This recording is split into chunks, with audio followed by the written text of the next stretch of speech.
La famille, bonjour à tous, j'espère que vous allez bien et que vous passez une bonne journée. Kylian Mbappé et le PSG, c'est en train de se transformer en sketch, les gars. C'est une dinguerie ce qui se passe. Kylian a décidé de mettre en demeure le Paris Saint-Germain. Et quand tu regardes le fond, tu comprends un petit peu pourquoi. Le mec n'a pas été payé depuis le mois d'avril, depuis le mois de mai, depuis le mois de juin aussi. Et en plus de ça, maintenant, il réclame ses primes. Les primes qu'il avait dit qu'il allait s'asseoir dessus pour pallier un peu à ce transfert gratuit. Maintenant, il réclame tout. 100 millions d'euros, les gars. 100 millions d'euros. Donc, il a passé quand même 7 ans dans ce club, les gars. 7 ans dans ce club. Est-ce que vous trouvez que c'est normal que ça se finisse de la sorte? Maintenant, je pense que chacun a sa part de responsabilité. Lui, il a toujours annoncé, les gars. Il a toujours dit qu'il partirait au bout de son contrat. D'accord? Le PSG a gardé l'espoir de pouvoir le prolonger en fin de contrat comme ils l'ont fait la première fois. Sauf que là, ça y est, ça a marché une fois, ça n'allait pas marcher deux fois. Mais eux, ils ont gardé cet espoir. Mais quand ils ont capté que ça y est, c'était définitif et qu'ils n'arriveraient pas à le retourner, qu'en fin de saison, il n'y aura plus de Kylian Mbappé et qu'ils ont le risque de le perdre gratuitement, qu'est-ce qu'ils ont fait? En début de saison, ils l'ont mis au loft. Donc ça a créé des tensions, des conflits. Vous avez vu un peu cette vidéo qui dit voilà, on me l'a dit, on me l'a fait comprendre que j'allais pas jouer, machin.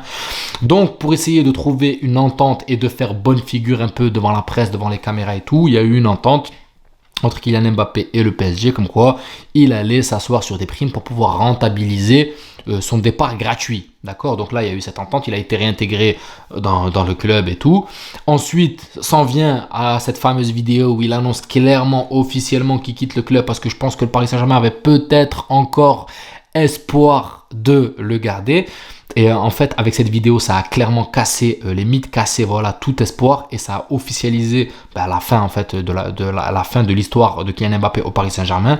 Et là, ça y est. Là, c'est le début de non, tu ne joueras pas. On voit des matchs importants où Kylian Mbappé n'est pas titulaire. On voit des matchs où il sort à la 50e, 60e, des choses qu'on n'avait jamais vues auparavant. Donc, moi, personnellement, au début, je pensais que c'était peut-être la philosophie de Luis Enrique. Mais en fait, avec un peu de recul, je me dis que Nasser n'y est pas pour rien, en fait. Nasser n'y est pas pour rien, les gars. Il a une part de responsabilité dans tout ça. Et cette guéguerre, on est là en train de dire Kylian Mbappé et le PSG, parce que oui, le PSG est sous, je sais pas comment on dit, mais voilà, le chef, enfin le dirigeant de ce club est Nasser, le président. D'accord? Donc c'est pour ça. Mais en vrai, le combat n'est pas entre Kylian et le PSG, c'est surtout entre Kylian et Nasser. Et là, clairement, je vais pas vous mentir, le PSG, je pense vraiment qu'ils vont perdre cette guerre, les gars. Ils vont cracher les 100 millions, même si c'est rien pour eux. C'est juste une guerre d'ego en soi, parce que même Kylian, en soi, lui, n'a pas besoin de ces 100 millions d'euros. N'importe quel footballeur, on sait très bien qu'ils sont tranquilles. Mais c'est son dû et c'est surtout cette guerre d'ego qu'il y a entre les deux. En fait, tu as voulu me la mettre à l'envers, t'inquiète pas, je vais me venger et bien comme il faut et je vais passer par la justice. Et le problème, c'est que Kylian Mbappé, quand il y a eu cet accord verbal du fait qu'il allait abandonner ses primes, ça restait qu'un accord verbal. Il n'y a aucune preuve si ce n'est que des paroles. Ça n'a pas été couché sur écrit. Et vous m'excuserez, la LFP, les gars, ils vont prendre ce qui est couché sur écrit. C'est dans le règlement, c'est dans la loi, d'accord? Et la dernière chose qui est couchée sur écrit, c'est quoi, les gars? C'est le contrat de Kylian Mbappé qui annonce tant de salaire, tant de primes, s'il y a tant de buts ou tant de... Voilà, j'en passe et des meilleurs. Donc pour moi, les gars, je ne vais pas vous mentir. Nasser, il n'est pas en plein pouvoir là. Pour moi, il va se faire avoir et il va devoir cracher ses 100 millions d'euros. Pour moi, clairement, il va perdre. Et c'est là où ça montre que Kylian Mbappé, même si Nasser a le bras long, Kylian a le bras long lui aussi qui lui a été donné par Nasser. Et maintenant, on en revient à cette conclusion de tout ça. Parce que tout ça, les gars, c'est le Paris Saint-Germain qui l'a créé. Je suis désolé, c'est vous, c'est le club du PSG. Enfin, c'est surtout Nasser qui a octroyé ce plein de confiance, ce plein de pouvoir à Kylian Mbappé. Maintenant, il en profite juste, tout simplement. Voilà. Maintenant que un joueur qui part du Real Madrid, nous, s'il est dans son contrat, il doit être payé tant, il sera payé tant jusqu'au bout de son contrat, sauf s'il y a un arrangement à l'amiable et puis il n'y a pas de retournement de veste ou quoi que ce soit. Regardez Mariano Diaz, il est parti jusqu'au bout de son contrat, il a saigné son salaire jusqu'au bout et il est parti. Le Real Madrid l'a réglé, les gars. Le Real Madrid l'a réglé jusqu'à qu'il parte de lui-même. D'accord? Eden Hazard, la même chose. Le Real Madrid lui a réglé jusqu'au bout de son contrat jusqu'à qu'il parte de lui-même parce qu'ils savent que c'est couché sur papier. C'est couché sur papier. Le Real Madrid a dégainé telle somme sur un contrat d'un tel montant sur une telle date, donc on n'a pas le choix. Et c'est ce qui s'est passé. Et en fait, l'erreur, je veux dire, qu'a fait le Paris Saint-Germain, c'est qu'ils n'ont pas couché ça sur papier. Et moi, je suis désolé les gars, le verbal, ça fonctionnera pas. Donc, comme je l'ai dit les gars, vous avez voulu donner le pouvoir à un jeune.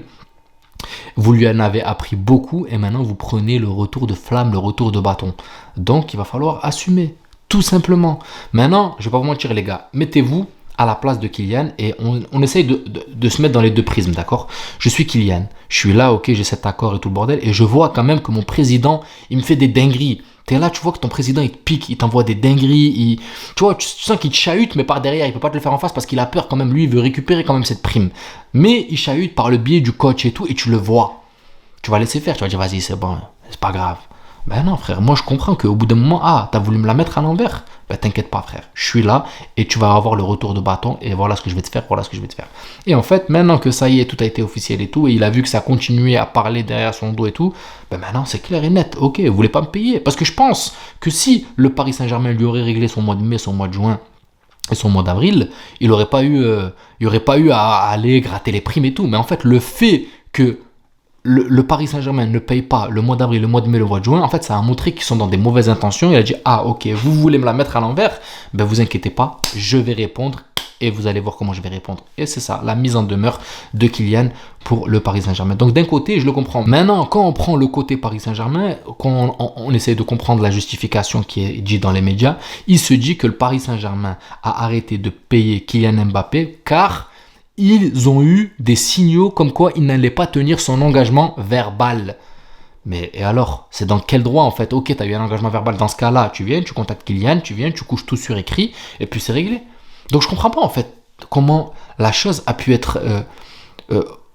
comment le Paris Saint-Germain a pu autant faire preuve d'amateurisme à un tel niveau. Quand même, tu es un club avec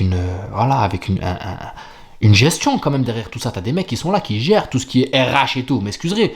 Donc comment ça se fait que des propos où on parle de sommes astronomiques, ça n'a pas été couché sur papier? Et ça, les gars, j'arriverai pas à le comprendre. J'arriverai pas du tout à le comprendre. Donc moi, je vais pas vous mentir, hein, je pense vraiment que Kylian Mbappé a mis une carotte phénoménale au Paris Saint-Germain. Maintenant, il y en a qui disent, ouais, franchement, c'est dégueulasse ce qu'il fait. Il a été 7 ans au club, il pourrait faire ça au moins que pour le PSG et tout.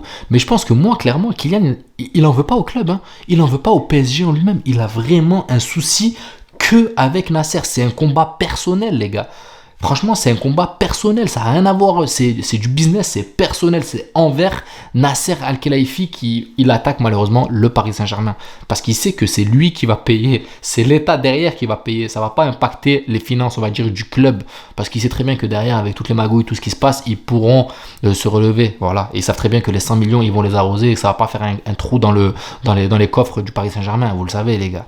Donc, pour moi, c'est un combat personnel, c'est une guerre d'ego, en fait, tout simplement entre ces deux. Et Nasser a déjà perdu contre Florentino Pérez, les gars. Il a déjà perdu contre Florentino Pérez, ce combat. Quand Florentino lui a dit que, ah ouais, tu veux faire cette double face, je vais le récupérer gratuit. Et il l'a récupéré gratuit.